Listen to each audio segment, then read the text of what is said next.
is a talk show that is going to inspire and provide positive, fun, and uplifting content. Today, what we're doing is round two. What is round two all about? Well, I'm interviewing people who are trying for the position of being a co-host with me on the show, Taco Tuesday. This is an idea I had a little over a year ago to put together my own talk show. Why? Just because it's something I wanted to do. How often do we spend time saying, I want to do, and we don't do it? Well, I don't know about you, but I've had a lot of those things in my life. And I have taken a turn in my life about 4 years ago where I said, you know what, the things that I want to do, I'm going to start doing more of them because I want to make sure that I live my life with no regrets. So what are you putting off doing that you're just not sure about? You don't know how to do it. You're a little bit scared to do it. I really caution you, I urge you to just do it. So the Taco Tuesday show started because I love Ellen DeGeneres and Oprah Winfrey. I think they're absolutely amazing. And I was a little bit jealous that they had their own talk shows.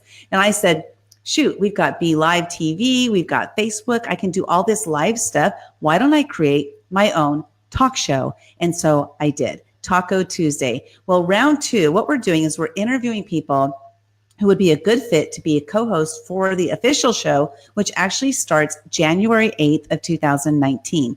Taco Tuesday is every single Tuesday from 12 to 1 p.m. Pacific time, 3 o'clock Eastern, and 8 p.m. UK time. Today, round two starts, and we have Anita and John. We'll be bringing them up in just a second. But what I wanted to share with you guys is that Taco Tuesday is presented by Living Live. And then we have our show producer is Steven Healey of the Live Video Hub. So our semifinalists, and Steven going to show up on the screen there. Our semifinalists, we have Anita, John, Clara, Lynda, Janine, and I'm just now announcing this. The winner of last week's is Mary. Mary, congratulations. You're going into round two. This is the way she found out, by the way. She had no idea ahead of time. I didn't tell her even as an inkling of a clue that she was winning. Congratulations. And then Cheryl and Letha. So those are our semifinalists going into this round two. Round two is today, December 4th, and then also December 11th. So make sure you tune in both days so you can vote for your favorite. Now, there's an opportunity for you to vote for more than one person when you go to vote, and voting polls will open at 1 p.m. Pacific time. So I'm looking forward to seeing who you guys want to move into the next round. So again, the voting polls will open right after we're done with this show today. Tune in next week, December 11th at the same time for the next four contestants. So let's go and bring up Anita and John, and we're going to start the show, Taco Tuesday. So we were talking a little bit earlier saying like, well, what are we going to talk about today? Well, I really didn't have any idea. So one of the topics that came up was tacos. Why not? Let's talk about tacos. So I live here in San Diego, California, and I have my favorite taco shop, which is this one in Alpine. And I don't even remember the name of it. How bad is that? All I know is it's on that street, Alpine Boulevard, and it's awesome. So you guys, let's talk about tacos. What's your favorite kind of taco? So Anita? wait, I'm still taking it in that you don't remember the name of your favorite taco place. So you're going to have to, your homework tonight, you're going to have to do a post in front of that taco place. So that place gets all the glory that you really want to share. Do I have a favorite taco place? I haven't found a favorite yet, but I like tacos. My favorite taco is the carne asada taco with guacamole, flour tortillas. I can't have that now. I don't want to have that now, but that used to be my favorite, with flour tortillas, carne asada with all the trimmings, all juicy and delicious and crunchy and awesome. Oh my gosh, I'm hungry. I'm kind of boring that over way. Here in Chicagoland, so I'm like getting hungry. Maybe I will have tacos for lunch. I found it though, because with the beauty of the internet, I was actually able to look it up right now, and it is the Alpine Taco Shop. That's Alpine. what it is. There it is. That was an easy one. You're so fortunate that it wasn't some complicated name. Yeah, I know. I like a place called Taco Surf on PCH near Seal Beach. And for those who don't know, PCH stands for Pacific Coast Highway. But it has got it's not a taco, but they have like a chowder kind of thing called the Inferno. It's like the Inferno chowder gumbo something or other that's super, super spicy, and it is so good. It's really good. That sounds very interesting. Spicy taco.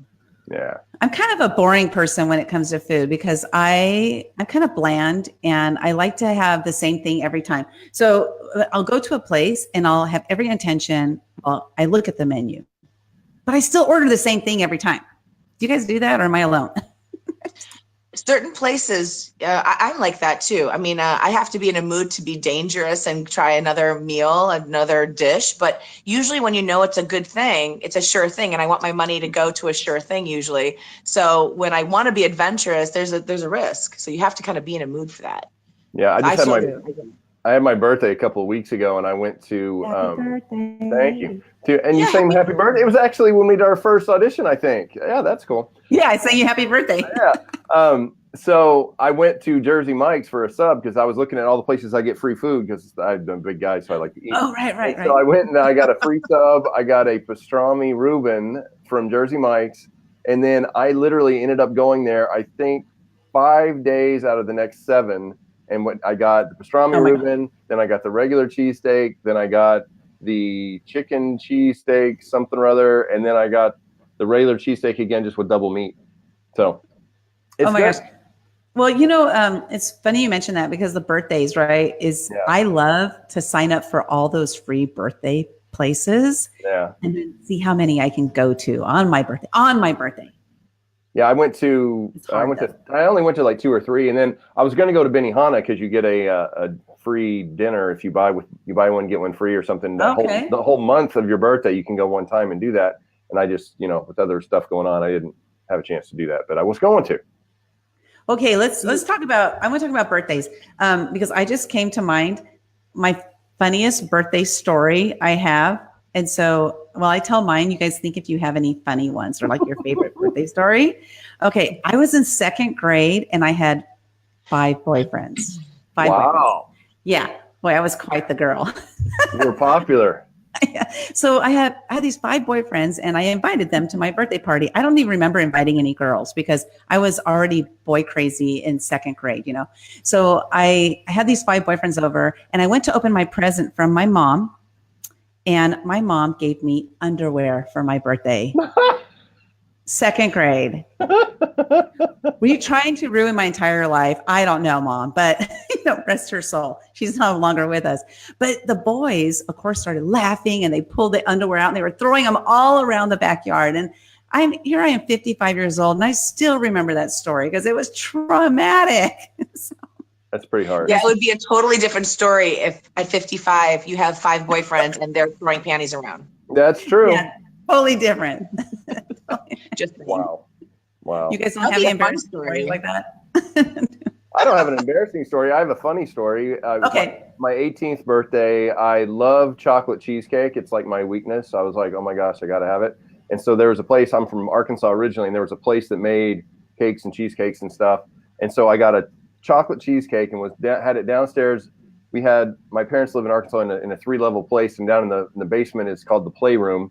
And so we'd watch movies down there, and I literally even had a waterbed down there at one point. It's a long story. But anyway, what is this show about? TMI. Panties and waterbeds. So we're eating chocolate cheesecake, and my parents come down to like take a picture of the group, and it was right when Brian Bosworth was such a big deal at OU, and he had the shaved hair on the sides. And I'd gone in that day and shaved my head to the skin on the side, so I had this funky like mohawk kind of animal looking thing on my head. And so I'm sitting there leaning forward, and we still have this picture to this day. And I had snuck a couple of beers downstairs. And so I'm leaning forward. My date is hiding a beer right behind my back as my parents are taking my picture. And I'm just like, hey. Oh, my gosh. It was pretty funny. So did she pop out and say, hi, I'm here? No, thank goodness. No. What about you, Anita? Any funny or like embarrassing? Following you guys with your panties and the waterbed thing, it's really tough for me. Mine seem really tame. My birthdays, I think the wildest thing that's ever, and now it's about like, what's your wild birthday party? The wildest thing that's happened for my birthday was, okay, it's not wild. but it starts off sad and it ends up happy. So the sad part was that this was a point where I had invited maybe about 5 or 6 people to come, and I always made a default to have my birthday party at a comedy club because from the Chicago area, that's, you know, there's a lot of great comedy clubs, and Second City was one of them.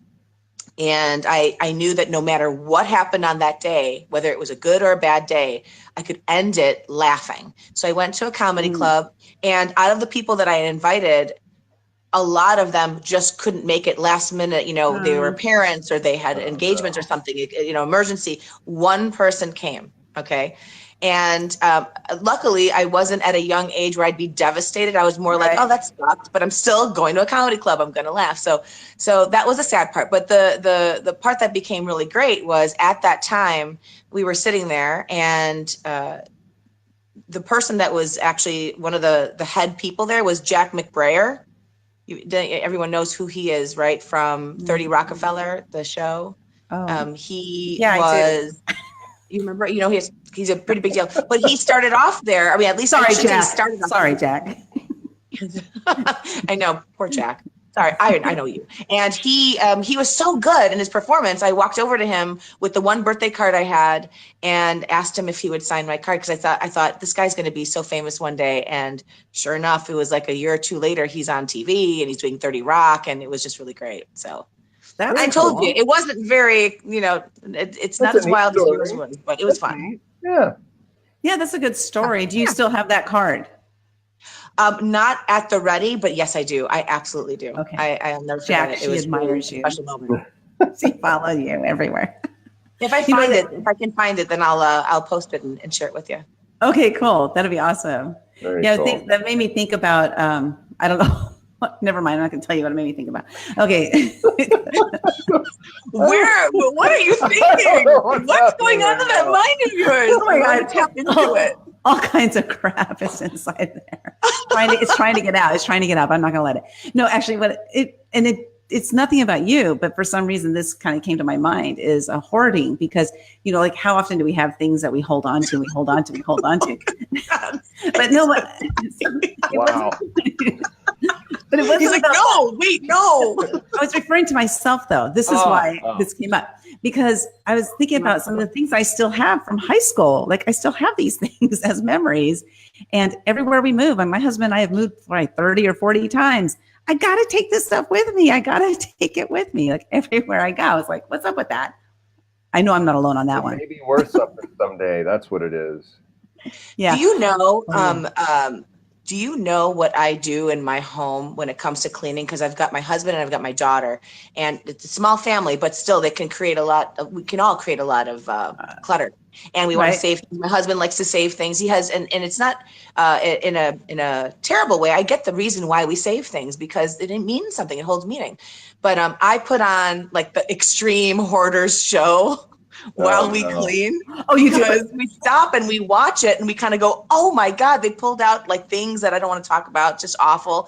But what an inspiration that it causes. My kid's 12 years old, but she's like, I never want our house to look like that. And it really, you know, one day she didn't go to bed. She wasn't sleepy, but she didn't want to tell me. So instead she cleaned her room and her bathroom. That's success. That's success. Yeah. Excellent training. On her own. Yeah. Exactly. What's the name of the big guy? Peter. Oh God, it kills me. I should know this. On that show, he was from Clean Sweep. Peter. You know what? I am the worst when it comes to TV, because I don't want to. I love him. Peter Ustinov. No. Peter Pan. Peter Pan. There you go. It kills me. I can't believe I don't remember his name, because I saw him at the airport, and I remember telling my husband, you know, we should try and get him on a show. Like I was really excited to see him. Peter, it'll kill me. It'll come to me at the very end. I'll just blurt it out. But he had a great show called Clean Sweep. And it really, I think it revolutionized a lot of people's way of thinking of how you can compartmentalize your clutter and actually bring value back to the things that need value, and then allow it to leave. And then there's this one Facebook page called The Minimalist. Those are some really good you should check it out. The words that they use are words that really influence, what the purpose would be to keep it, where your money is going and things like that. But keeping things that are really important to you. The guy named Peter, who I can't give you the last name, was on Oprah once upon a time, a long time ago. And he inspired me to do this, where if it means a lot to you, but it's time to let go of it, just to capture a picture of it. And then eventually, let's say if you're a parent and you have children and they've got all their artwork, all that artwork, we all want to keep things. You can maybe pick one that you want to hang up on the wall, fine. But then the rest, take pictures of it and then create a book that would be for that grade. So like first grade, here's all the art, another book, second grade. And it was really inspiring to see that. So I know that a lot of folks are taking some of those ideas and trying to keep those memories, at least in a way that it's not so cluttery. Hopefully you won't have like 1,000 books around your house. That's it. I guess that'd be another form of clutter. Yeah, it's a whole nother show. Yeah. You know what? I think just put it all on Facebook, because then you can just scroll through your Facebook feed and see all that stuff. Yeah. That's what I do. You know what I'm worried about with Facebook though? Because you're right. I totally do that. I have my albums. I'm really thankful for the memories that pop up. I shouldn't say this. I'm going to say that, Facebook will live on forever and nothing will ever happen to it. That's what I'm going to say. But if you could understand the opposite of that, that's my fear. I don't want to even say it. Yeah. Yeah. It's like Voldemort, right? It's like name shall don't never say his be name. named. Oh, I said it. Oh gosh. You said it. Great. Lynda. I know. I'm going to be ashamed. That is shameful. But yeah. So John, are you like a hoarder or no? I am not a hoarder. I don't have any. I love the minimalist idea. I'm at work probably 12, 13 hours a day. So I really don't have a lot of time to hoard a bunch of stuff because I'm always away. But whenever I get home, I just like to sit down and watch TV. And if there's, I like dogs, but I don't hoard them or anything. I have two. But we have a patient that actually, she's really tiny and she literally has tunnels through all the stuff in her house that she has to like go through to get around in her house because it's like up to the ceiling. Her son told us about it, said it was just crazy. I actually met someone like that, and I had to go to their house to get something. It was way back in the day, and they opened up their garage, and there was a tunnel getting into the house. And then we got into the house, there were tunnels getting to everywhere. Like, it's crazy. You're just like, how do they not? I don't know. I know I don't know anything about it personally, as far as because I'm not a hoarder. Actually, I'm a minimalist. My husband and I live in a 26.5-foot trailer. Nice. So when you have to downsize to a 26.5-foot trailer, you get rid of everything. It's like, because I have this sentimental value, but then I'm like, but I don't want to take up space in our room, so just get rid of it.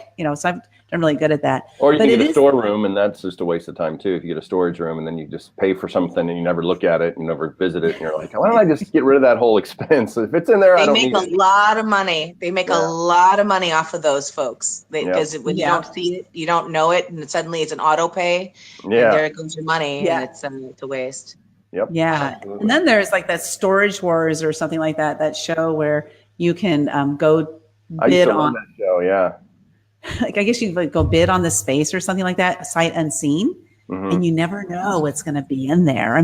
How'd that be like a fun, like little treasure hunt or something like that? Yeah, we actually have a patient that started the show Antique. They would go out and look for antiques, like at garage sales and stuff. And I don't remember what the name of the show. It was one of the very first shows, and he said it was a family business, and he found some of the coolest stuff, like little stamps that were worth like hundreds of thousands of dollars that people didn't know and stuff like that. It was really neat stuff. I was like, Was that Antique Roadshow? Yeah. No, not Antique Roadshow. No, the other one where they go, I like the Pickers. Our memories American all suck right now. I can't remember. Yeah, no, that's it. American Pickers. Yeah.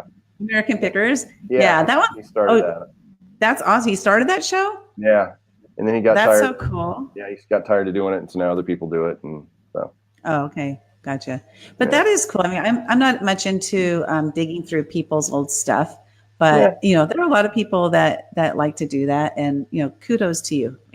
Yeah, I think it's fascinating to be able to look at something and somebody actually knows like the history on something like that. I'm like, it looks like a piece of junk, and they're like, oh, but if you look back and all this stuff, it's just like, oh, okay, still looks like a piece of junk, but it's pretty cool.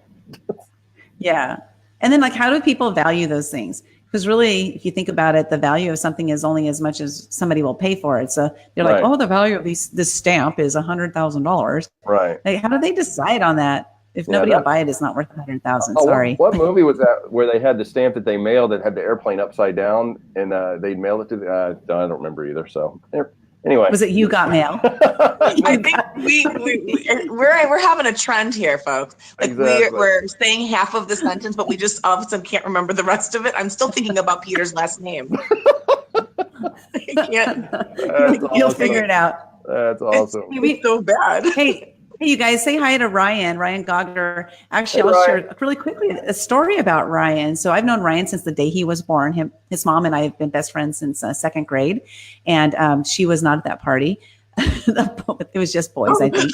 I don't think boys. I like it. I don't think I knew her yet. I don't think I knew her yet. I think I met her after that party. But so Ryan, since the day he was born, and he has cerebral palsy. And one day, about a little over 4 years ago, he asked me to do a video. I was terrified. I was shaking. My throat was shaking, and I was just really, really scared to actually do that video. But I did it because Ryan asked me to, so I did it. And literally the video was like, hey, Ryan, it's Lynda. Here's your video. Like, that was it. So I did that video and I posted it on social media, on Facebook. And that was before live video. And the next day he was like, I really like your video. Will you do one for me every day? And inside I was saying, every day? That's impossible. But out of my mouth came, yes, of course, So I started doing videos every single day. And that was April. It'll be almost 5 years. Well, it'll be 5 years this April. And so I started doing those videos every single day. And it really helped me to, be able to do videos, like to have my own show and just to be on stage. There's so many things I'm doing now because of that one request from Ryan. So Ryan, thank you so much for giving me the confidence to do what I'm doing now. And just really a blessing to have him in my life. So I just want to share that really quick. I love the stories of where everything began. I still do. I want to look at the backstory of everything. Just like it started off when we would watch movies, and then you'd find out through the DVD, like what the story is from the commentary or whatnot. Like things had a beginning. Where did it stem from? So it's nice to hear that that's where you got started in putting together videos and getting comfortable, because that is doing live streams was, I think I started doing my first live stream last year. And the only way I really did it, I have to give props to my one girlfriend who's a business owner, social media mentor, and her name is Vanessa Cabrera. She had a shout out Vanessa. Challenge. She had a challenge for us to do a live stream every day. And I just remembered how I felt. I'm like, I thought, and I think we all came from maybe this type of thinking back in the day, because now everything's technologically quick, that you have to have training in it before you do it. Like, I need to go and learn how to do broadcast TV. Then I can go on screen. Like that's the old way of doing things. You go, you learn it, and then you come back and then you do it. And this is like, just do it. And so when she said the challenge, I heard challenge and it totally made my eyebrow rise. I'm like, I can do this. It's a challenge. Changed everything. So every day I would commit to it, and it was nerve wracking. And, I'd get used to looking at this little pinhole of a camera lens, and not looking anywhere else, and all the different nuances to try to make it good enough for someone to listen and to feel comfortable enough to talk, so that those that are watching can feel like I'm talking to them, because I really am. But that challenge, it was the most amazing experience, because I just did what I could do, and I was nervous about all of it. And I just thought, oh gosh, there's a new topic to talk about. I'll try. But I won it, and I felt so happy about it. I thought, wow, that was amazing, because I was nervous as ever on the inside. But since then, I've been really comfortable doing live streams. Well, it's cool because, for those who know who Les Brown is, he's an international motivational speaker. And, one day I was talking to him. He goes, don't let what you want to say get in the way of what your audience needs to hear. And that one phrase right there really helped me to be able to tap into, to get rid of my nerves. Because when we're nervous, it's all about us. But when we're not nervous and we're delivering a message to other people, we know that there's people out there that need to hear our message, then we're thinking about them, and we're wanting to just, convey this energy or this message to them. And so it's so much more important that way. Let me share the first day, Facebook Live came on my phone. I have an Android, and it came to iPhone like a month earlier. And so every single day I was looking at my phone. Is that live thing there? Is that live thing there? I had no idea when it was going to come. Because by this time I had done 2 years of videos without live video. And so the day it came on, I was like, I'm doing this. And I was so excited because I didn't have to spend all that time, downloading videos and uploading videos, because it's a huge time saver, doing those live videos. Very much. John, why don't you share with us your first live experience? We got 5 minutes. Okay, so we got 5 minutes left for this session, and then you guys stick around because we will have the next 2 people coming up, Clara and Lynda. And then at the end of this show, you guys will vote. You'll go to livinglive.tv. No, I'm sorry. Oh my gosh, that's my. You can go there too, but go to talkotuesday.tv to vote, and then you can vote all the way until Monday. Only 1 vote counts, so make sure you vote for the one you want to vote for. Okay, so John, share with us your first live experience. The first live is in like Facebook Live? Yeah. No, not the day you were born. Well, I was. It was really dark, and then it was really bright. No, Facebook Live. I really have done so much. When I first came to the practice, we had a YouTube channel that had about 2,000 subscribers, and so I took it upon myself to teach myself how to improve that and optimize that. And I had to do it the old school way with the video camera and then the editing software and all the pain in the butt and all that stuff. And then now we have over 500,000 subscribers, which is awesome. Wow. And it's like a year wait list for patients to come in because of that, because that's the cool thing about Facebook and YouTube is you have all these online marketing things happening 24/7 that you don't have to worry about because they're doing it for you and getting your message out. And that's what I am so excited about, online marketing stuff and things like that as well. But as far as Facebook Live, I would do it. I can't remember the specific first time I did it, but I remember one of the things I hated is when I'd hold up my phone and I'm doing a Facebook Live and I was like, why is the writing on my hat backwards?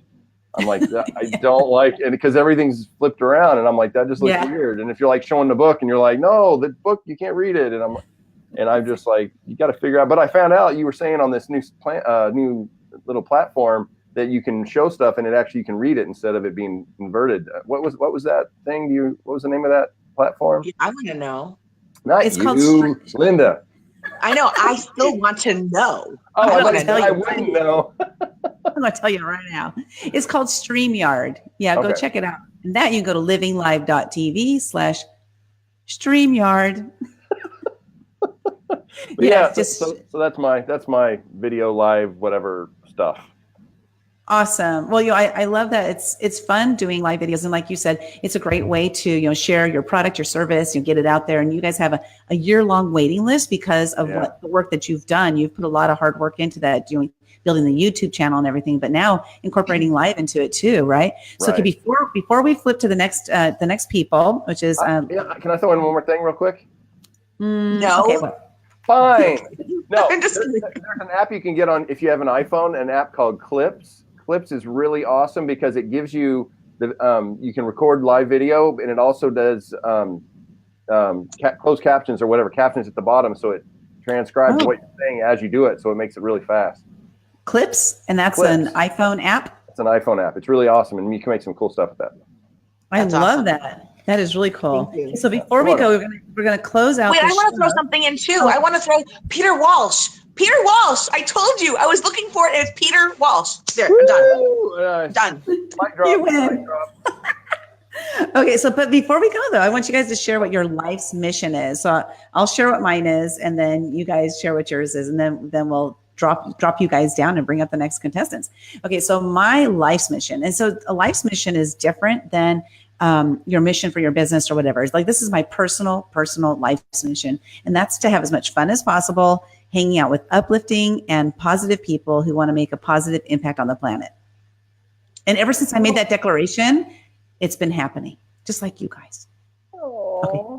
Anita, you go. Well, that's not fair. She said the same thing that I was going to say. Oh, there we go. Ditto. 3 times. There, we're done. Done. I mean, I want to be serious about it too, but that is my life's mission. I hate to say that I want to copy off of you, but that is how I feel. I want to just live life and enjoy it and keep it positive. Live on a default of positive. And I just want live on a default of positive. I like that. I want people to understand that they are fully capable of anything they put their mind to, and being able to take care of your brain and the different biohacks you can do to really get yourself to a place that you didn't even know was possible. I have lived it myself, and I am in the process of teaching others how to do that. Okay, I have to do a redo. Awesome, I've got to do a redo. I have to do a redo. I can't. I thought we were rushing and we had to hurry up, but the fact that he said what he said, it's just not fair. We're in a competition. I'm redoing this right now. I'm taking over. Ready? Bring it. Here's what I do. Okay. What I do is I build superheroes. That's what I do. I know that there's civilians on this planet who don't know that they're superheroes, and I take them from that Clark Kent place and I bring them over to the Superman place. Or if it's Diana Prince, Wonder Woman, you name it, you got it. That's how it works. So my mission truly is about, working with mind power, looking at the people that I'm working with, that I talk to, that I see every day. And there's so many people walking around that don't recognize the talents that they have, the powers that they have to do the things they need to be doing, and watching them kind of go, how when your eyes are kind of a dim lit and then they kind of brighten up because you heard something inspirational or you got that kind of a influence, that type of feeling, to be able to do that, to bring that influence, to bring that feeling to so many people all over the globe. That is truly my mission. I feel so happy when I know that other people have learned how to walk in life, kind of like superheroes do. Okay, so suddenly I feel very superficial. So I'm going to change mine too. See what you did, John? It's your fault. Your fault. Oh, you. Well, because this was your personal for yourself, but you guys made it all about other people, which is amazing, right? Because so my personal myself one is for me to have as much fun as possible, hanging out with positive and uplifting people. But my mission in life is to help women to be seen and be heard, because so often, like nowadays we see a lot of speakers in the speaker circuit. There's about 30% women. And I believe that the reason for that is because women aren't raising their hand. I mean, there's probably some bias out there, but I don't like to have bias be the excuse for not doing what I think we women should be raising our hands to do. So my platform is, putting them on these shows like this, putting them in collaborative books that I do, putting them on stage, just any opportunity for them to share their voice. So that's my mission. And that's the reason I'm here on earth. So thank you very much. Mic drop there. Just kidding. Well, thank you for your effort. I think that's wonderful. And I think on behalf of all the women out there, thank you for doing that. Thank you. Well, you guys, that was a lot of fun. I'm going to drop you down because we're right at the half hour. And then in a half hour, the voting polls will be open. So send your people over there, and I'll let you guys know who the winners are of this round next week on next week's show. Awesome. Thank you, It was a lot Lynda. of fun. Nice to meet you, John. Okay, you guys. So that was the first half of round 2 of the Taco Tuesday audition round. So we're going to bring up our next 2 auditioners. We have Clara and Lynda coming up.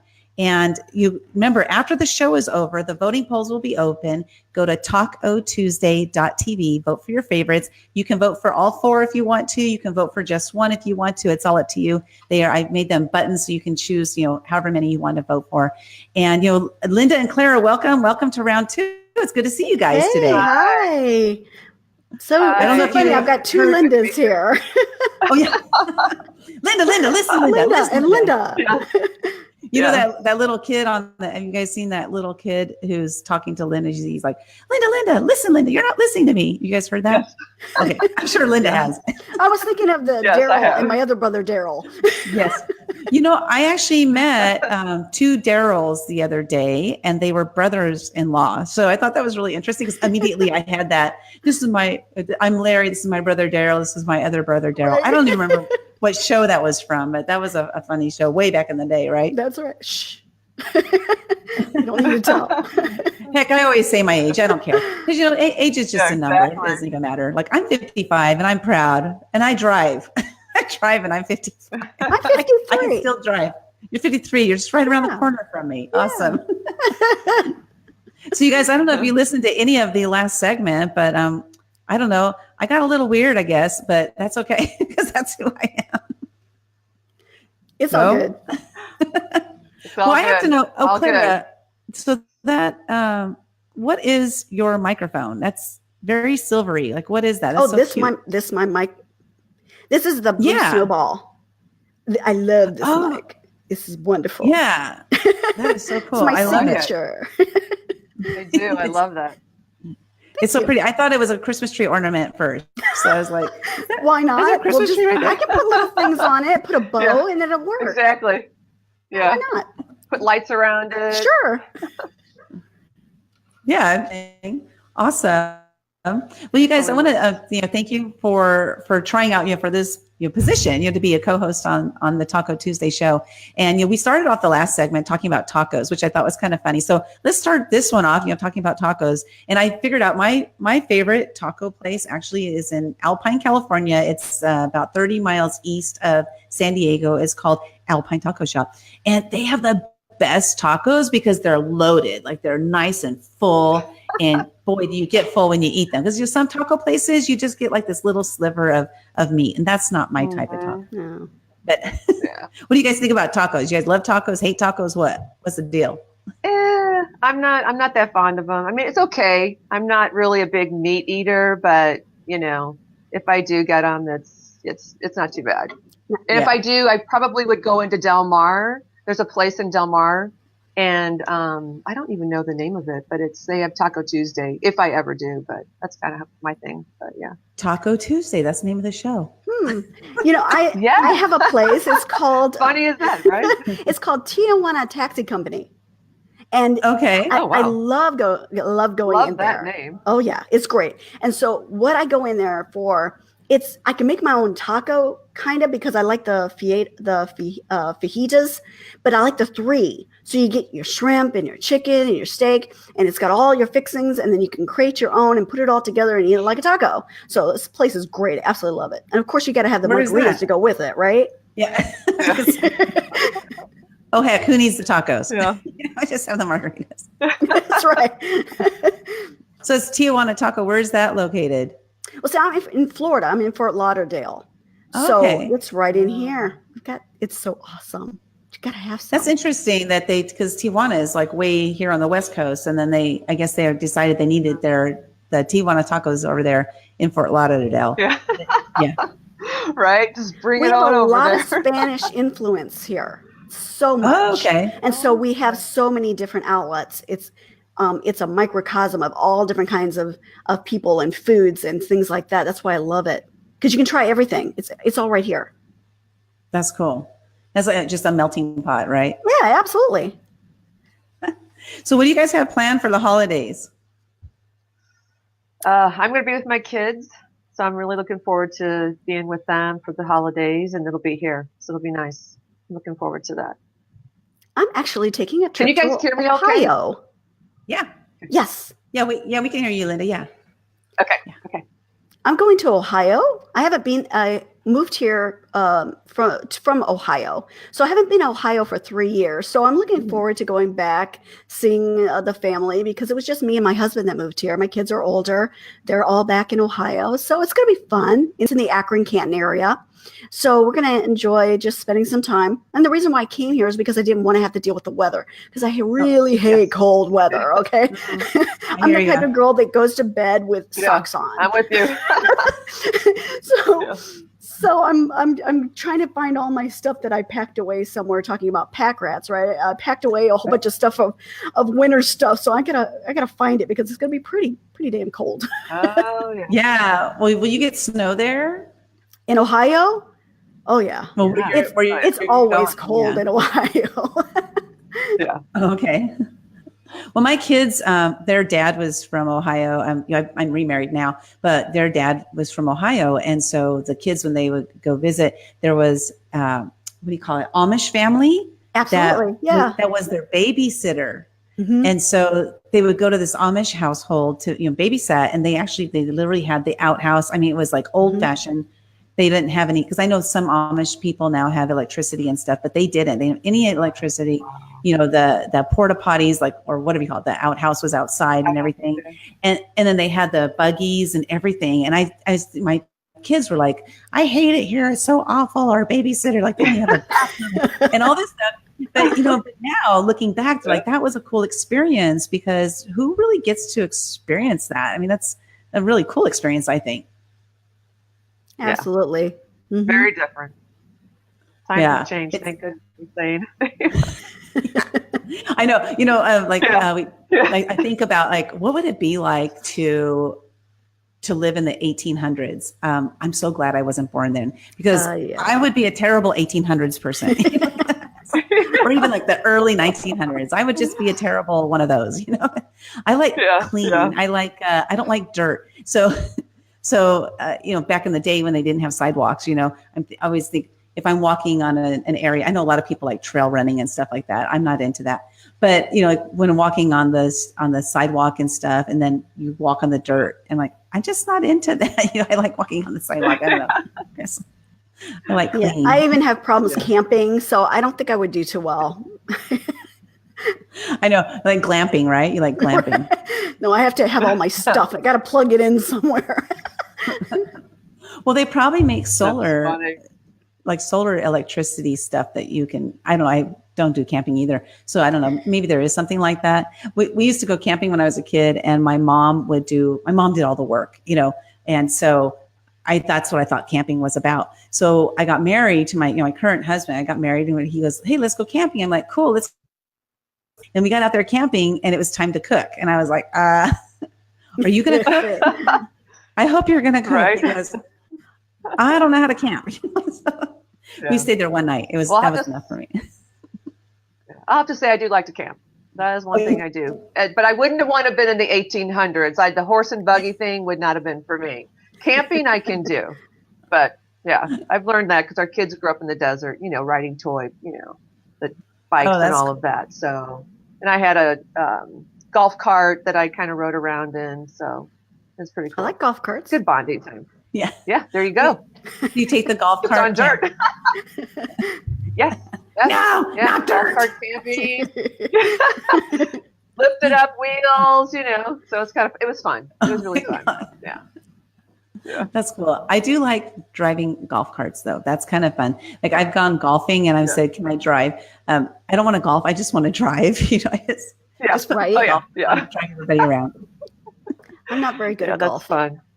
No, I'm the type of person like you. I drive around and I have the stuff for everybody. But I would just tear up the place. So. Yeah, I did try golfing once, and I had an instructor, and they're telling me how to hold it and everything. And when I went to hit the ball, it went backwards, and I'm like, "How is that possible? How is that possible?" I don't know. It's gonna happen. It's gonna happen to me. Okay. Yeah. Thank goodness there was nobody behind you. Maybe there was. I don't know. Yeah, there could have been. Well, nobody went down, so you're probably safe. That's true. I was 4, 5, 6. Oh my God. Right. Oh gosh. Hey, you guys, let's talk about your life mission. Like, what is your life mission? Because earlier, so I shared what my personal life's mission is, but then we also shared what our life's mission is, like while we're here, like what we're doing. So why don't you share it, Claire? Just let us know, like, what's your life mission? Wherever you want to go with that. Sure. Well, I actually struggled with that all my, through my years. And it was like a realization that came over me probably about a year ago. And it's all about spreading the word of the law of vibration and how we're all connected to each other in that vibration, and how we're all unique and need to meet each other. So my mission is to spread that word and to bring uniqueness out in other people, and also show the benefits of the uniqueness. So in other words, if I have a guest, what is your unique talents? What do you bring, here? And because everybody has something special that we're bringing. So that's what I love to do. I love to connect. I love to bring that law of vibration together, because you're connecting one-on-one. That's the magic. So how do you, when you have skeptics they're like, "That's bull. Like, what are you talking about, vibration?" How do you, I don't know, how do you word it so that they can at least be open to hearing about it, I guess, because you can't force anybody to believe anything. But what about just being open to hearing a little bit more about it to see if they can understand it or something? Well, the way I usually talk about it is I go with the fact that, we all know about the law of attraction. We've heard so much about the law of attraction. You can't have the law of attraction without the law of vibration, because the law of vibration is what brings it all together. We were talking about, I heard, about the mind and how that works. Our mind is so unique, and the vibration that you bring, because everybody is vibrating. Rocks vibrate and trees vibrate and we vibrate. So we're all on different vibrating levels. And so you have to meet each other on its own vibration. Just like if you're talking with spirits, pets, these are all possible if you actually meet that vibration. And there's just about meditation and bringing that level together. Well, that's interesting, because it made me immediately flash on thinking about, because you're talking about vibration and stuff. We all vibrate at different levels and stuff. Because like imagining, maybe, for example, you're at Disneyland. I don't know where this comes in, but okay. So you're at Disneyland and you're just really tired because the day has been really, really long. Right.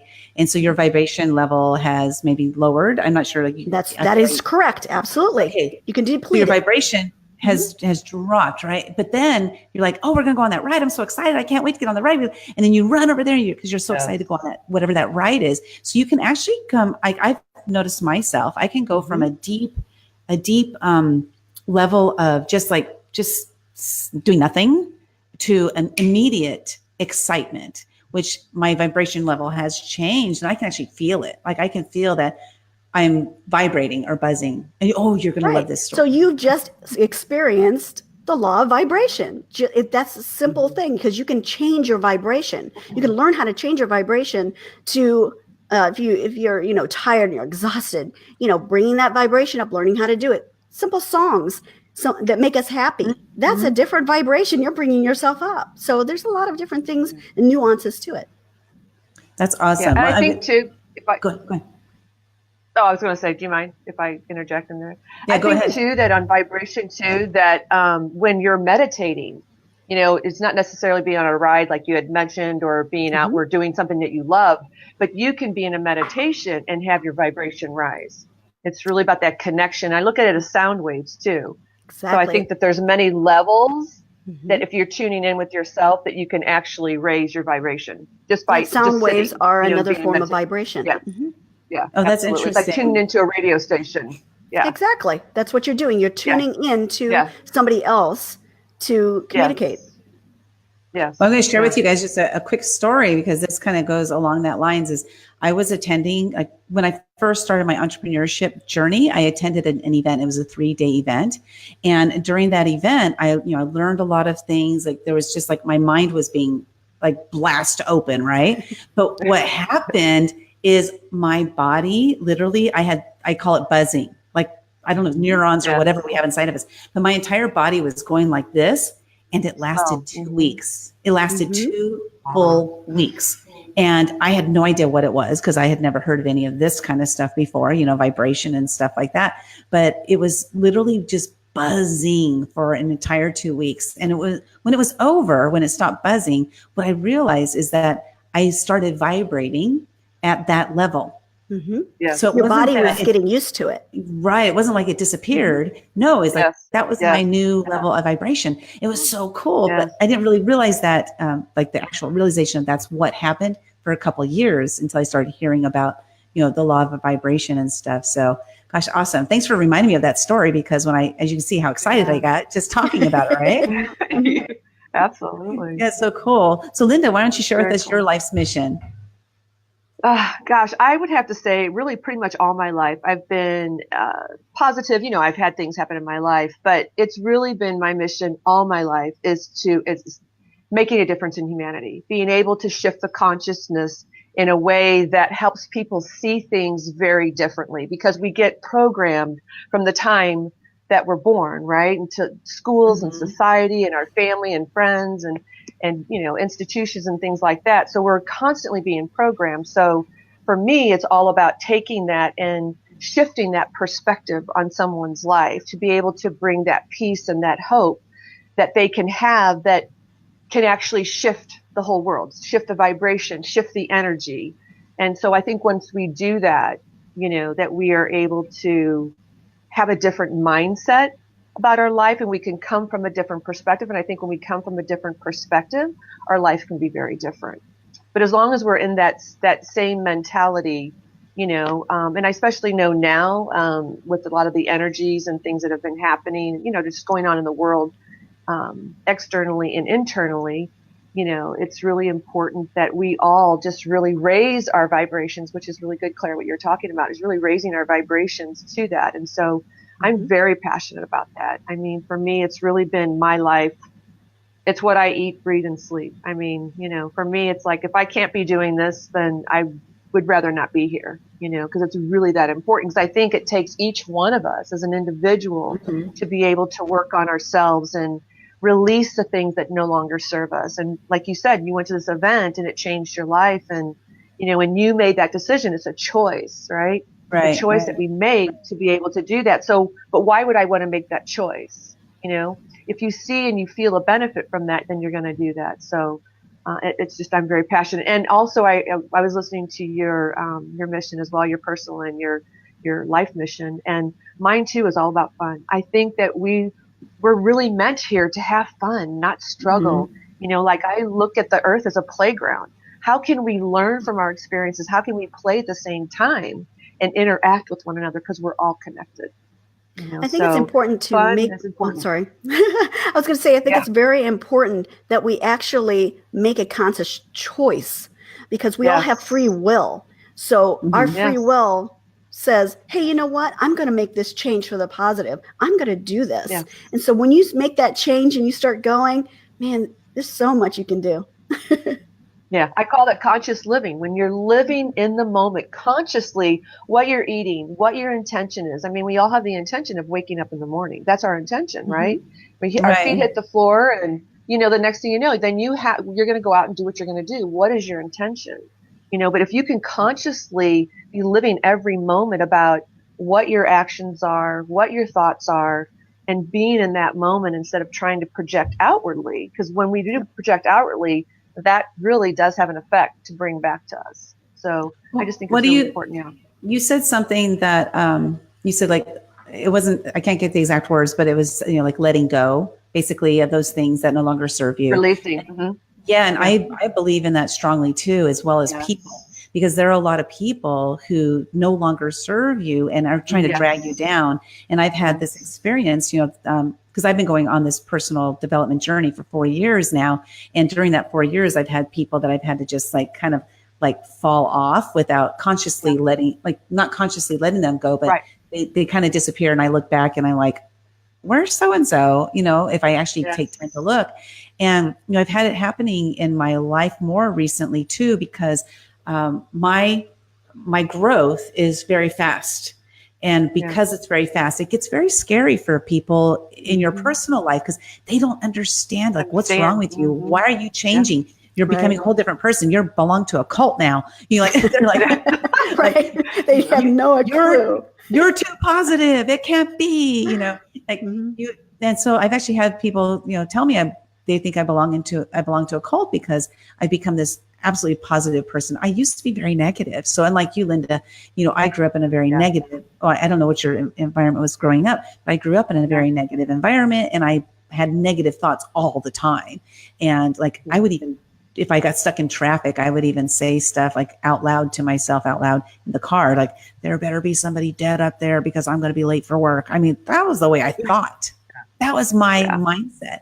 Nowadays, I'm like, oh, I'm so glad there's traffic, because now I get to spend more time with myself. That's how so it's it's just a mind shift, and it's really important, I think, for us to, discover who we are and what gifts we really do have to offer the world, and then live that. I like to say, I'm living on purpose instead of on accident, living my life on purpose. And it makes a big difference. If we all could figure out our purpose and actually live it, the world would be such a happy place. Oh, I want to ask you guys, recently I've been hearing this saying, the vibration of the planet is raising. Have you guys heard about this? And what does that mean? And what does it mean?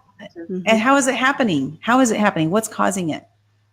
It's a shift in consciousness. It's a shift of realization that this is all is possible. Instead of the mindset, like you were saying, you know, everything is negative. People are more aware. Don't you agree, Lynda? Yeah. Well, and also too, what's happening, there's so many people just like you, Lynda, waking up, right? Mm-hmm. And when people wake up, there's so many more light workers who have found their purpose, who have found their gifts, who are raising the planet. So when they raise the planet, there's a biometric magnetic field also, because we're part of the earth, you know, we're part of that. So when she's ascending, we're going to ascend with that. So we're going to vibrate with that. So, but it really is, it's taking each and every body that is awakening, that's finding their gifts, that they are raising, because it's such a positive thing. You think about when you have that positive vibration, how intoxifying it is, and how the other people want that, right? They want that. It's like, what does Lynda have? And you mentioned those people, but really in essence, it deep down within themselves, they're like, I want some of that. I don't know how to get that, but I want some of that. It's almost like I don't want to say envy or like jealous, you know. Or a drug sometimes, because they can feel it. Mm-hmm. Yeah, they can feel it. And, you know, there's that saying, too, there's a reason and a season why people come into our lives. Some people stay, some people go. And when your vibration does raise, even family members, even, you know, and Lynda, we talked about that in round one. So it is true. Yeah. There's going to be people that are going to fall away because of our vibration that's raised. But in the end, everybody is going to come. Everybody's going to awaken, right, and raise their vibrations, because it's like that 100th monkey effect. You know, when one person, when one of the monkeys, I don't know if anybody knows about that story, but if you don't, Google it, because it's a phenomenal theory that really is just like what we're doing, right? When one person changes, just like the 100 monkey effect. Yeah. Okay, I never heard of that. Okay. Okay, check it out. You'll love it. But, you know, it's like the self-development, when the whole thing in the 70s happened, you know, when that was about the love child and all that. But then the whole self-development thing happened, right? Somebody had to say, oh, my gosh, this stuff really works. You got to try this. And then the next thing you know, people are going on that journey, right, and realizing, and it's just an effect that happens that kind of expands out. And then you find everybody in this personal development. And now we're just expanding in a much deeper place. So I think it's a beautiful thing when we're all, if we can remain in that positive. And, you know, Lynda, what you're doing with the show is really bringing this positive. And how can we take action? How can we become the best version of ourselves? What do we need to do? And it's going within. It's always going to be within. It's an inside job. It's, you know, it's not going to happen externally. You have to want to go in, but it's seeing other people do that, you know, and being able to be that example. Yeah. Right. And also too, we're talking about your life's journey. Okay. So everything that has happened to you in the past has bringing you to this point now. So when you look back at what's been happening, you know, what got you in a certain situation, you know, how did you get out of that situation? Different things that have happened in your life prepared you for this moment. So now the shift has begun to start sending it and helping other people. Yes. And you have to have those experiences. Sorry. I was saying you have to have those experiences in order to arrive here. It's always high in sight. You look back and you're like, okay, I had to go through that in order to get here. So everything is so pre-planned and so ordained that we don't have the mind to really be able to understand that. But then, you know, of course, it's free will, Claire, like you said. And so we can alter our course of our life. But then when we alter it, we're always going to come back. Not always, I shouldn't say, but for the most part, people who really want to awaken and who want to have the best and who want to have that peace and that feeling of goodness within themselves and outside the planet and have a different world. Okay, so this is an interesting topic. I'd love to, of course, carry on with this topic because I think it's amazing, but we only have 2 minutes left. So, you guys, oh my gosh, that was fast. That's really fast.